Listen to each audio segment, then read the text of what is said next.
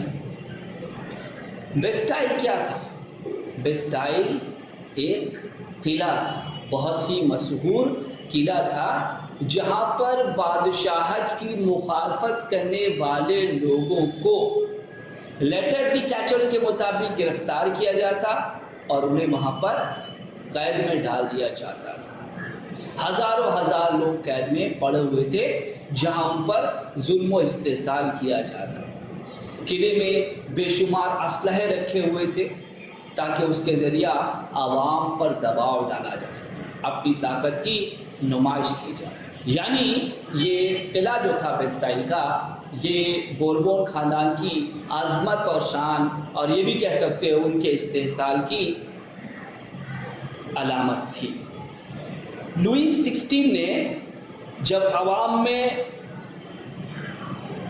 غیر مقبول وزیر نیکر کو برخاست کر دیا اور قومی اسمبلی کے ممبران کو طاقت کے بل پر ڈرانا چاہا، تو عوام کے صبر کا پیمانہ لبریز ہو گیا، وہ مشتعل ہو گئے اور ایک فساد برپا ہو گیا۔ بیسٹائل کا قلعہ، جسے بوربون بادشاہت کی علامت مانا جاتا تھا، عوامی غصے کا نشانہ بن گیا۔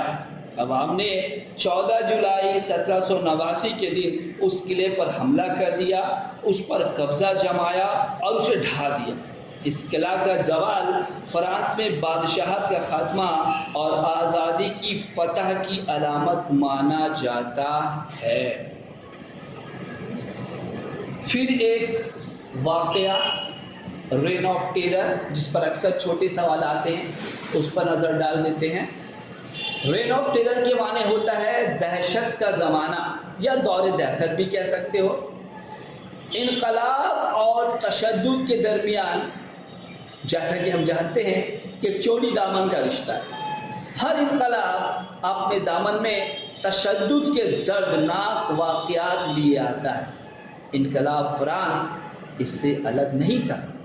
2 جون 1793 سے لے کر 27 جولائی 1794 تک انقلاب کا وہ مرحلہ منظر عام پر آیا جب فرانس میں خون کی ہولی کھیلی گئی اور پورے ملک میں خوف کی فضا قائم ہو گئی۔ اسی دور کو دور دہشت یعنی کہ رین آف ٹیرر کے نام سے جانا جاتا ہے۔ انقلاب اور اس کے مقصد کو بچانے کے لیے انقلابیوں نے خوف و دہشت پھیلانے والے طریقے کا استعمال کیا، لیکن اس کے رہنما رابسپیئر اور ڈانٹن کی موت کے بعد جو ہے اس دور کا خاتمہ ہو گیا۔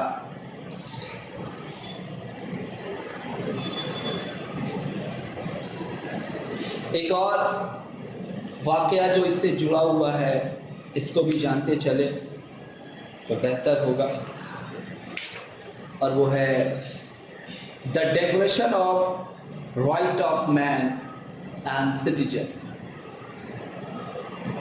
26 اگست 1789 کو فرانسیسی دستور ساز اسمبلی نے انسان اور شہری کے حقوق کا اعلان کیا۔ اس اعلان نے آزادی کو انسان کا بنیادی حق قرار دیا۔ اس اعلان نے ہر شہری کو مذہبی آزادی، پریس کی آزادی اور جائیداد کی خرید و فروخت کی آزادی بخشی۔ یہ بھی اعلان کیا گیا کہ تمام شہری قانون کی نگاہ میں برابر ہیں۔ اس اعلان نے فرانسیسی عوام کو آزادی جیسی نعمت سے نوازا، اس لیے اس اعلان کو فرانس کا میگنا کارٹا قرار دیا جاتا ہے۔ اس اعلان سے یورپ خصوصاً فرانس میں ایک نئے دور کا آغاز ہوا۔